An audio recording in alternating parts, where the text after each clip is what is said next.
got a clean copy of it now, and I warn you, this could scare you.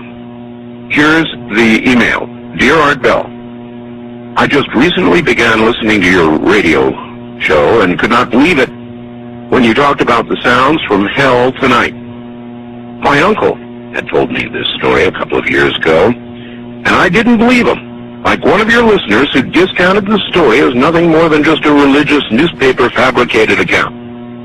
The story about the digging, the hearing of the sounds from hell is very real. It did occur in Siberia.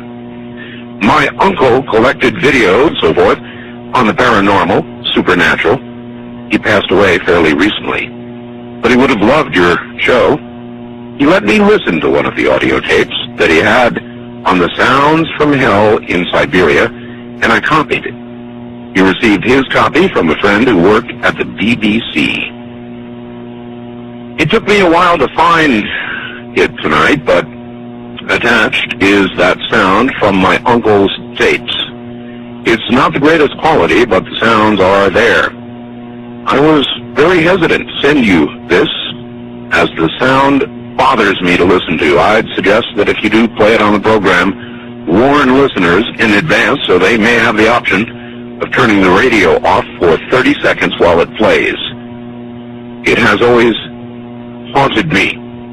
To those who discounted the Siberia sounds from hell story, it is true, and I, for one, wish it wasn't.